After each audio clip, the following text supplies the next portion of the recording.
కొంచెం మాట్లాడాలి. అంటే మా లవర్ ఎవరు అమ్మాయితో కులుకుతున్నాడు ఆ సందులో. అంటే నన్ను దింపితే నేను అక్కడికి వెళ్ళి మా లవర్తో గొడవ వేసుకుందామని. మాస్క్ కొడుతీ మాస్క్ తీ. అబ్బా నా లవర్ కంటే నువ్వే బాగున్నావు తెలుసు.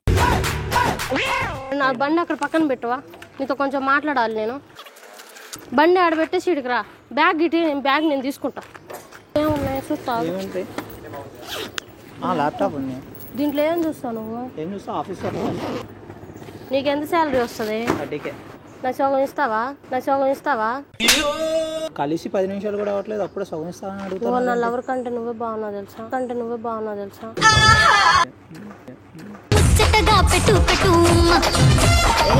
సరే మరి వాడిని వదిలేస్తాను నేను, అబ్బాయిని. నాకు నువ్వు కావాలి. నన్ను లవ్ చేస్తావా? లేదు. పోనీ పెళ్లి చేసుకో. లేదు, ఇంట్రెస్ట్ లేదు నాకు అమ్మాయిల మీద. లేదు. నువ్వు నాలాంటి దానివే నాకు అర్థమైపోయిందిలే. నా లవర్ కంటే నువ్వు చాలా బాగున్నావు తెలుసా. అందంగా ఉన్నావు. ఇట్లా ఏంది జోబులో చేతిలో ఏం టెన్షన్ పడుతుందా నన్ను చూస్తుంటే? ఆఫీస్ వర్క్ ఉంది. అన్ను వదిలేసా నేను. ఇప్పుడు నిన్ను చూసిన క్షణాన్ని అన్ను వదిలేసి 10 నిమిషాలు కూడా అవ్వట్లేదుగా చూసి. నాకు 5 నిమిషాలకే పడిపోయాను నేను. వాడొద్దు నాకు నువ్వు కావాలి. లేదు, నాకు ఇంట్రెస్ట్ లేదు లవ్ మీద. ఏం పింక్ కలర్ షర్ట్ వేసుకోవచ్చా? నాకు ఇష్టమనా?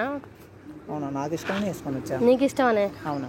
సరే ఈరోజు మనం ఎక్కడికైనా బయటకు వెళ్దాం. అట్లా నాకు ఆఫీస్ ఉంది. సరే ఆఫీస్కి మధ్యాహ్నం వెళ్దూలే కానీ ఇప్పుడు మనం ఎక్కడికైనా వెళ్దాం. ఇప్పుడు ఎక్కడికన్నా వెళ్తే మరి శాలరీ ఎవరు ఇస్తారు? నువ్వు ఇస్తావా? నా దగ్గర లేవు, అందుకే నేను నిన్ను అడుగుతున్నా శాలరీ. అవునా. సరే ఇటు నుంచో ఎందుకు అటు వెళ్ళిపోతావు? ఇటు నుంచో. నేను బాగాలేదా? బాగానే ఉన్నావు. నీకేం మరి? Nice gal. మరి వెళ్దాం పద. పెళ్లి చేసుకుందాం. అవును. పెళ్లి చేసుకుని కాపురం పెడతాం. కాపురం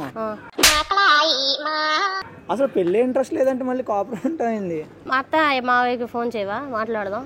అత్త మావయ్య? అవునా. వదిన ఉందా ఇంట్లో? వదిన లేదు. బావగారు ఉన్నారా? మా తమ్ముడు ఉంటాడు. సరే మరిది గారు ఉన్నారు కదా, మాట్లాడు వాళ్ళతో. మన ఇద్దరం పెళ్లి చేసుకుందాం, సరేనా? సరే ఇప్పుడు మన ఇద్దరం ఎక్కడికన్నా వెళ్దాం. మన ఇద్దరం మొత్తం తిప్పి కొట్టిద్ది.